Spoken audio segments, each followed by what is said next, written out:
हम इस वक्त नैमेड़ में मौजूद हैं।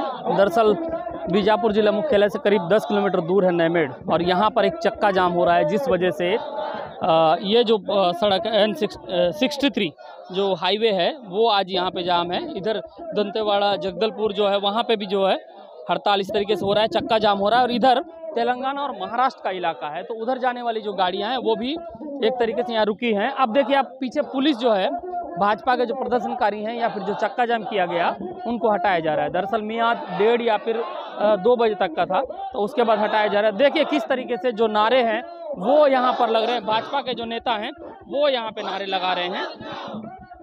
एक विरोध पूरे प्रदेश भर में आज एक तरीके से हो रहा है। आरक्षण 32% आरक्षण की मांग को लेकर, जिसमें भाजपा का आरोप है कि कांग्रेस सरकार ने अपना पक्ष मजबूती से नहीं रखा, जिस वजह से 12% जो आरक्षण है वो कम हो गया और 20% आरक्षण पर आकर टिक गए। बहुत से नेताओं ने यहाँ अपना उद्बोधन दिया, बहुत से नेताओं ने अपनी बात रखी, और हमारे साथ भाजपा के बहुत सीनियर लीडर हैं, बहुत वरिष्ठ लीडर हैं और बहुत परिपक्व नेता हैं, जिनका नाम है जग्गूराम तेलामी, जो बैरमगढ़ इलाके से आते हैं। वो हैं जग्गू दादा, क्या डिमांड है? हमारा डिमांड है कि भूपेश सरकार जो छत्तीसगढ़ सरकार से कि हमको मध्य प्रदेश छत्तीसगढ़ राज्य में 32% आरक्षण मिलता था, उसको जो है हाई कोर्ट के माध्यम से जो है तो 20% तक 12% कटौती करके तो वो 20% तक उसको कराया गया है, क्योंकि हमको 32% होना चाहिए। हाँ। क्योंकि हम बोलिए। तो हमारे जो बोलते हाँ, हमारे जो है जनसंख्या अनुपात में हम लोगों को 32% का अधिकार हमको है। इस प्रकार हमको मिलना चाहिए, और हम उसको भूपेश बघेल जी से मैं यही बोलना चाहता हूँ, आग्रह करना चाहता हूँ कि विधानसभा में विशेष अधिवेशन बुलाकर इसको विशेष कानून बनाकर, जैसे तमिलनाडु कर्नाटक में जैसे कानून बना है उस प्रकार का अगर कानून बनाकर हमारे 32% को यथावत करने के लिए एक विधायिका पारित कर इसको स्थायी व्यवस्था का समाधान करे, ताकि हमारे आदिवासी इस क्षेत्र के हैं, बीजापुर क्षेत्र के हैं या सरगुजा क्षेत्र से सुकमा दंतेवाड़ा जितने भी हमारे आदिवासी लोग हैं, उन्हें जो पहले लाभ मिलता था वो लाभ मिलना चाहिए। क्योंकि हमारे अधिकार हक में सारी चीज़ है, इसमें हम शेड्यूल क्षेत्र के लोग भी हैं। हम पूरे 70 से 60% शेड्यूल क्षेत्र में आते हैं। इसमें पेशा कानून आता है, 5वीं सूची आता है, 9वीं 6वीं अनुसूची, 8वीं अनुसूची। इसमें हम लोगों को इस प्रकार का कानून को जो पूरा भंग करना भी अधिकार सरकार को नहीं होना चाहिए था। मैं ये बोल रहा था, कल पिछड़े वर्ग को आर्थिक आधार पर 10% आरक्षण का एक निर्णय सुप्रीम कोर्ट का आया था। केंद्र सरकार भी एक तरीके से इसके पक्ष में थी। आप ऐसा क्यों मानते हैं कि छत्तीसगढ़ की सरकार जो आदिवासियों के हितैषी होने का बात करती है, बहुत जगह दिखता भी है कि आदिवासियों को लेकर वो प्लान्स बनाते हैं, योजनाएं बनती है, तो क्यों ऐसा लग रहा है कि छत्तीसगढ़ में भूपेश बघेल की सरकार आदिवासियों के पक्ष में नहीं है, जबकि बस्तर के 12 में से 11 सीटों पर आदिवासी विधायक हैं? हाँ, वही है।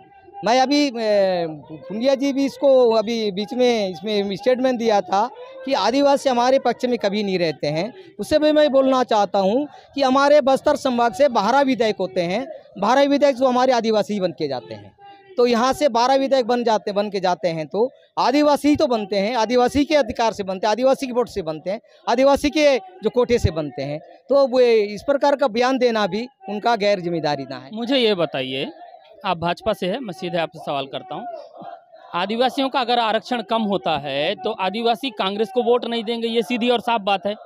तो आप ऐसा क्यों मान रहे हैं कि आदिवासियों को विरोध में एक तरीके से अपना पक्ष मजबूत कांग्रेस नहीं दे रखा? ऐसा क्यों आप मान रहे हैं? नहीं, ऐसा नहीं है। जबकि कांग्रेस ये आरोप लगा रही है कि ननकीराम कंवर की भी एक कमेटी बनी थी, जब तत्कालीन वो गृह मंत्री थे जब भाजपा सरकार में, तो उन्होंने अपना पक्ष उस तरीके से नहीं रखा था, वो ये आरोप लगाते हैं। नहीं, ऐसा नहीं है। हमारे हम जो है उसको आरोप नहीं लगा रहे हैं। ये जो है अमेंडमेंट बिल आया था इस सुप्रीम कोर्ट में, ये 2011-12 में ही आया था। वो संस्था जो है सामाजिक वाले जो संस्था उसमें फेडरेशन दायर किए थे। अब उस समय हमारे बीजेपी सरकार जो थे रमन सिंह जी थे, ये अपने दमदारी से वहाँ पक्ष रखा, दमदारी से वहाँ डेटा पेश किया, दमदारी से अपना वकील को रखा, तो फिर ये केस जो है ना उसमें एतावत उसको रहा गया था। अगर फिर उसके बाद जैसा चुनाव होता है 18-19-20 में होने के बाद जो है जो ये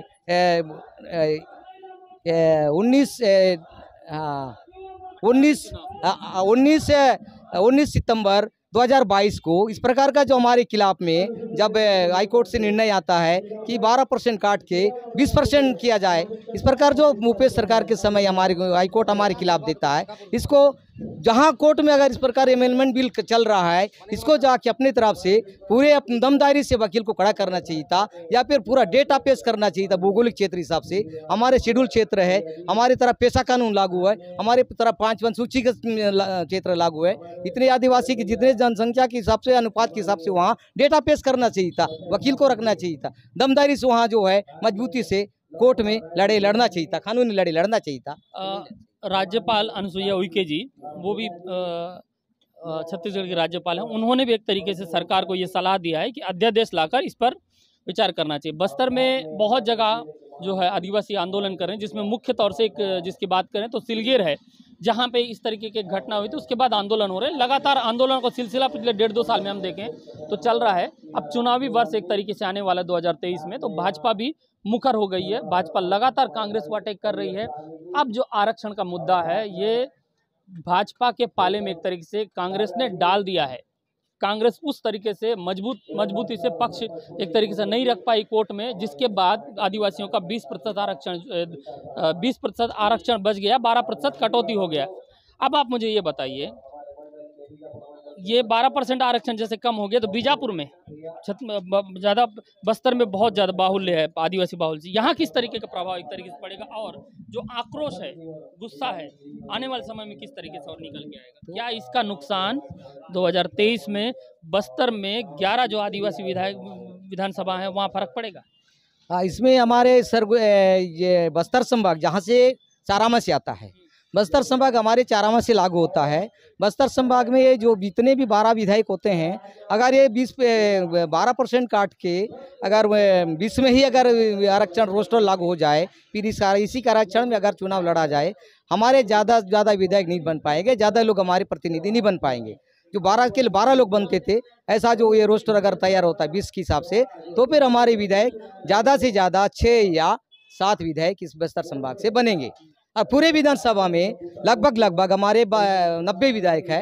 90 विधायक में भी हमारे आदिवासी विधायक लगभग 32 से 30 विधायक है।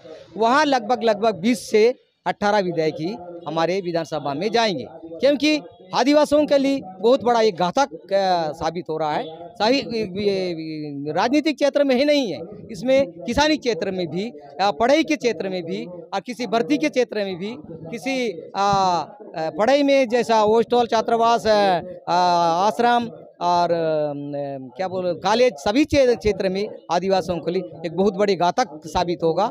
आने वाला समय में हो सकता है आदिवासी इस प्रकार का अगर एक कानून ये हमारे 32% आरक्षण पुनः बहाल नहीं होता है, तो फिर सरकार के खिलाफ बहुत आक्रोश हो जाएंगे, और उसके बाद फिर आगे आदिवासी क्या सोचेंगे, तो सोचने के लिए अब मजबूर सरकार किया है, सोचेंगे। बयान दे रहे थे, बयान में आप बोल रहे थे 15 तारीख को धान लेके नहीं जाना है, या धान खरीदना नहीं है, धान बेचने नहीं जाना है, ये क्या था? हाँ, हम लोगों का अभी इसमें 32 से 42 जाति के लोग आते हैं। आदिवासी में 42 जाति के लोग हम लोग हैं। इसमें हमारे समाज की तरफ से, मैं समाज का गोंडवाना समाज का बिलाक अध्यक्ष भी बैरामगढ़ से, और सर्वादिवासी समाज के जिला से सहायक सचिव भी हूँ। तो ये हमारे निर्णय हुआ 15 तारीख को जो है हमारे आर्थिक नाकाबंदी होगा। जब तक हमारे 32%